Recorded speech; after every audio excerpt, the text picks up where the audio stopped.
Merci à vous d'être sur la télévision Labari. Messieurs, dames, bonsoir et bienvenue à cette édition d'information. Les acteurs de la société civile, à savoir Meikoul Sodi, à savoir Moukela Alidou, du SINASEB, également secrétaire général adjoint de la CNT, Meikoul Sodi et Moudi Moussa du mouvement Tournons la page TLP Niger vont passer leur 129e nuit de détention dans les maisons d'arrêt de Daïkena, Walam et Kolo dans la région de Tilaberi. Ils ont été tous arrêtés à la suite de la manifestation pacifique du 15 mars 2020 contre le détournement de plusieurs milliards de francs CFA au ministère de la Défense nationale. Depuis leur arrestation, des voix s'élèvent ici au Niger et à l'international pour exiger leur libération.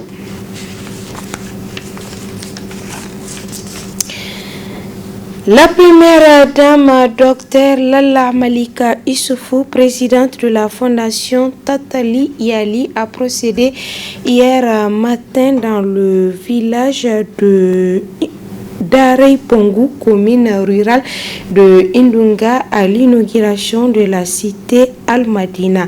Cette cité est réalisée au profit des populations vulnérables. Suivez le compte rendu. Cette cérémonie riche en couleurs marque l'inauguration de la cité Al-Madina dans le village de Darey Pongou, commune rurale de Indunga, dans le département de Kolo. Une réalisation de l'association d'appui pour les services humanitaires AASH, faite à l'initiative de la première dame présidente de la fondation Tatali Yali, Dr Lalla Malika Issoufou, au profit des populations vulnérables. Outre la cité Al-Madina, plusieurs autres réalisations ont été faites par l'association d'appui pour les services humanitaires et d'autres sont en cours de lettres. L'association d'appui pour les services humanitaires œuvre dans les domaines suivants: la construction des mosquées, le fonçage des points d'eau, la distribution des vivres, construction des classes, construction des centres de santé, financement de la chirurgie des cataractes, construction des logements sociaux, aide sociale. Aussi, je tiens à noter que l'association d'appui pour les services humanitaires a déjà réalisé une cité à Mbama, département de Beliara, une cité de Zalangay, département de Banklare, une cité à Bangula, commune de Karma. Et il y a d'autres cités en cours pour réaliser, dont une cité à Tilaberi, 107 logements, une cité à des départements de Dosso, 100 logements sociaux. Cette importante réalisation qui rentre dans le cadre de l'amélioration des conditions de vie des Nigériens est vivement saluée par le ministre chargé de l'Habitat ainsi que la présidente de la fondation Tatali Yali, Dr Lalla Malika Issoufou. La cité Al-Madina que nous inaugurons aujourd'hui est un cadre de vie approprié offert aux ménages bénéficiaires. Cette cité est composée de 30 logements en matériaux définitifs, un CSI de type 2 équipé en lit, un mobilier de bureau du major et du gestionnaire, un mobilier de la salle de consultation ainsi qu'un magasin pour les produits pharmaceutiques. Une mosquée de vendredi équipée de moquettes, 3 salles de classe pour le primaire franco-arabe, 4 boutiques, une boulangerie. Le coût global de ce projet est de 198 millions de francs CFA sur le financement du Croissant Rouge des Émirats Arabes Unis. Je suis particulièrement heureuse d'être partie prenante à cette belle initiative qui permet à des familles entières de disposer de toits décents. Car une maison est pour une famille le premier facteur de sécurité, mais aussi de dignité et de bien-être. Il est à souligner que cette contribution de l'association d'appui pour les services humanitaires et de la fondation Tatali Yali vient appuyer la politique du gouvernement en matière de construction des logements sociaux. Les témoignages de satisfaction en guise de remerciement ont été décernés aux principaux donataires. Notons enfin que la visite de la cité Al-Madina par la première dame présidente de la fondation Tatali Iyali, Dr Lalla Malika Issoufou, a marqué la fin de cette cérémonie. Échec de la médiation des chefs d'État de la CEDEAO, Issoufou Mahamadou du Niger, Mahamadou Buhari du Nigeria, Alassane Ouattara de la Côte d'Ivoire, Macky Sall du Sénégal et Nana Akufo-Addo étaient hier jeudi à Bamako où ils ont échangé avec tous les acteurs. Un sommet extraordinaire est prévu ce lundi pour statuer sur la situation au Mali. Le reportage est signé Hassan Saleh Mustafa. Après l'échec de la mission de la CEDEAO conduite par l'ancien président du Nigeria, Goodluck Jonathan, celle de haut niveau constituée de 5 chefs d'État conduite par le président en exercice de la CEDEAO, le président du Niger, Issoufou Mahamadou, cette mission a également quitté Bamako Bredouille. Le M5 RFP reste sur sa position et maintient les exigences du mouvement. Tous les lignes ont bougé. Pas du tout. Rien n'a bougé pour le moment. On ne s'est rien dit que j'ai pu comprendre. Je voulais vraiment le dire très sincèrement.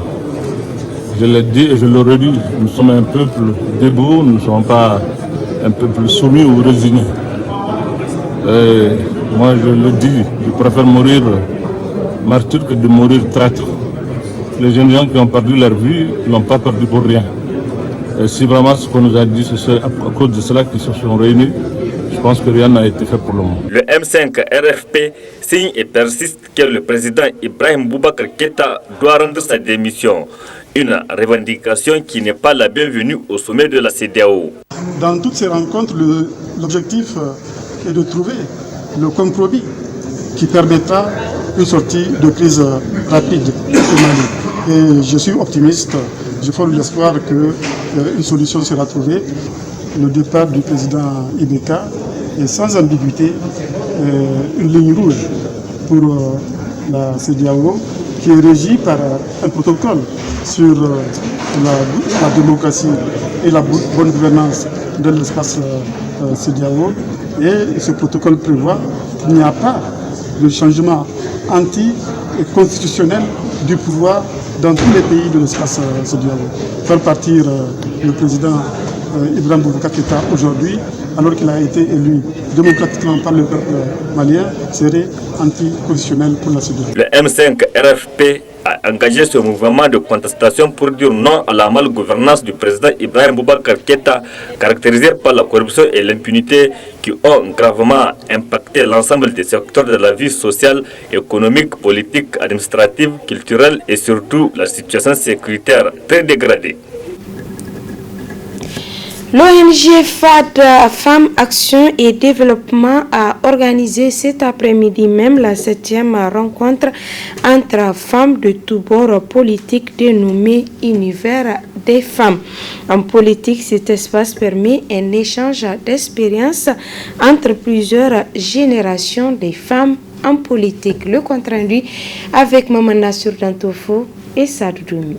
Pour cette 7e session de la tribune Univers des femmes en politique, au devant pour le partage d'expérience, Madame Adizatou Yakouba Ouseni, avec une expérience de plus de 30 ans dans l'administration publique nigérienne, dans le management, la coordination, ainsi que dans les organismes de coopération. Madame Adizatou Yakouba Ouseni, actuellement directrice de cabinet adjointe du président Issoufou Mahamadou, salue cette initiative de l'ONG FAD Niger. Les échanges sont nourrissants.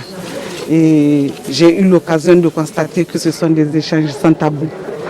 Et elles l'ont dit elles-mêmes, il n'y a pas de barrière. Et ça, c'est important. Parce que quand vous avez quelque chose à donner, il faut aussi être prêt à recevoir. Et c'est cette occasion que l'ONG FAD nous donne à travers cette plateforme de donner et de recevoir. Et au niveau des femmes, c'est très important. Et cet échange intergénérationnel, parce que les aînés peuvent avoir cumulé des connaissances tout au long de leur parcours, mais les jeunes aussi ont cette connaissance qu'elles apportent surtout avec les nouvelles technologies, et de cet échange-là, je pense que c'est un renforcement mutuel qui en sort. une audience composée des femmes de tous bords politiques avec un seul objectif. C'est une excellente idée parce que j'ai vu sur la fiche de présence qu'il y a plusieurs ONG, plusieurs associations et plusieurs partis politiques. Et ces partis politiques même, nous avons des partis politiques de l'opposition et de la majorité. Et ces femmes qui se sont réunies ici, elles ont toutes le même objectif, c'est la cause de la femme. C'est donner à la femme son autonomie, son indépendance et qu'elle puisse aller de l'avant, surtout la femme nigérienne. Le partage d'expérience, c'est à tous les niveaux et ça engage presque tous les acteurs de la société. Et aujourd'hui, je suis très ravie de voir l'engagement de l'ONG FAD par rapport à ce qu'elle fait pour vraiment faire une avancée significative des femmes par rapport à ces thématiques qu'elles sont en train de développer. Parce qu'aujourd'hui, nous sommes sur la stratégie d'influence et la participation politique des femmes.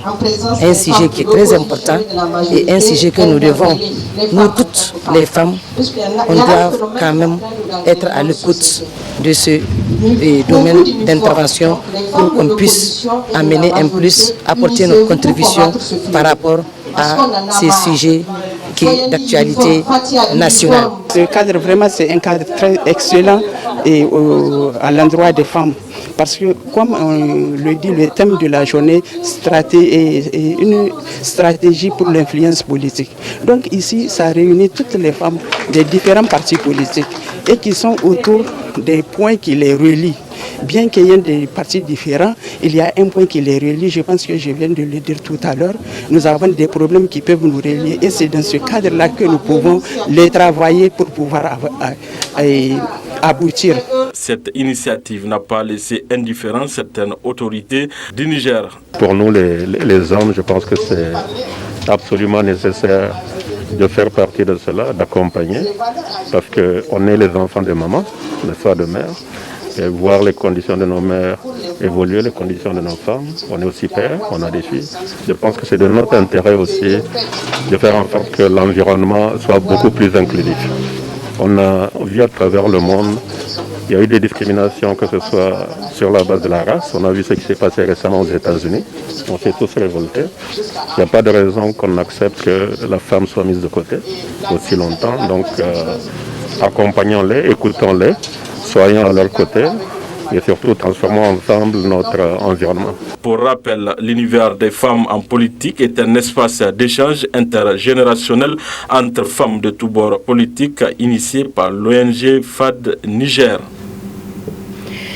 Le complexe scolaire franco-arabe d'Ayatul Islam a fêté la fin de l'année scolaire. À cette occasion, les meilleurs élèves ont été récompensés. Une année scolaire bien déroulée au sein de ce complexe à la grande satisfaction de l'administration et des élèves. On les écoute. En 1984, cette école ouvrait ses portes, recevait ses premiers élèves. Aujourd'hui, elle a 36 ans. Daoud Islam a formé plus de 2257 élèves depuis sa création. Beaucoup de parents aujourd'hui présents ici ont été formés à cette école. L'école compte le primaire du CI au CN2 et le collège de la 6e à la 3e. Dans le calendrier scolaire de notre établissement, cette fête représente un temps qui marque la fin de l'année scolaire. Chaque fondateur, au nom de tous les élèves du CSP d'Ayatul Islam, nous tenons à vous dire merci pour tous les efforts consentis à notre regard, notamment dans le cadre de la formation et aussi l'organisation de cette fête des galas qui restera inoubliable pour nous tous. Nous tenons également à remercier nos enseignants qui n'ont ménagé aucun effort pour nous donner une formation de qualité. C'est le lieu aussi de lancer un appel à l'égard de tous les élèves du CSP Daoud Islam de continuer à investir dans le cadre des études, mais aussi profiter de cette vacance pour aider les parents dans les tâches de toujours, c'est-à-dire les occupations domestiques. Je ne termine pas mes propos sans souhaiter bonne chance à tous les candidats, en particulier cette CSP Daoud Islam et en général tous les candidats. À moins d'une semaine de la fête de Tabaski, une de nos équipes s'est rendue au niveau du marché de bétail de Tourakou pour s'enquérir de l'ambiance qui règne au sein de ces 10 marchés. Le reportage est signé Ismaël Moumouni Moussa et Aboubakar Souley. Les fidèles musulmans vont célébrer dans quelques jours l'Aïd al-Kébir ou la fête de Tabaski, ce qui témoigne de la multiplication des points de vente de bétail à Niamey. Malgré l'abondance de bétail, la clientèle se fait rare au marché de bétail de Tourakou, comme en atteste un des responsables. Le marché est rempli de bétail. Il ne faut pas oublier aussi, la ville de Niamey aussi est remplie d'habitants. Le nombre, je peux vous estimer que le nombre d'étrangers même qui résident ici à Niamey pourrait dépasser 4 millions à 5 millions. Donc il ne faut pas que les gens attendent tardivement pour dire que peut-être il y a trop d'animaux, on va trouver. Non. Oui, les plus petits, vous rentrez au marché, vous allez trouver de 50 à 70 000. De 50 à 70 000. Les plus moyens, vous allez voir des moutons de 90 000 à 125 000. Les grands prix, vous allez trouver des moutons de 150 000 à 200 000. C'est dans la vie, Dieu a créé des personnes qui ont des petits moyens. Il a créé aussi des personnes qui ont des grands moyens. Donc, l'islam ne condamne pas, ne force pas quelqu'un qui n'a pas un grand moyen d'aller dépasser ses moyens. On appelle à la population, c'est de souhaiter d'avoir l'argent pour payer un mouton ou deux. Et quel que soit cher ou pas, souhaiter seulement, il faut souhaiter que Dieu fasse que tu puisses avoir l'argent pour payer un mouton. Par rapport à la cherté des prix des moutons, le constat diffère en fonction du client.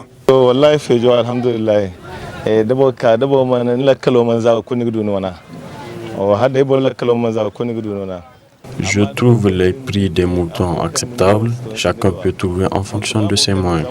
Je viens de payer 2, l'un à 50 000, l'autre à 45 000. Avec moins de 100 000, j'ai pu me procurer 2.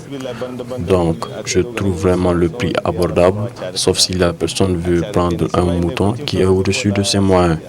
Si tu veux un gros mouton, il faut nécessairement débloquer un gros moyen, car l'alimentation des bétails coûte excessivement cher.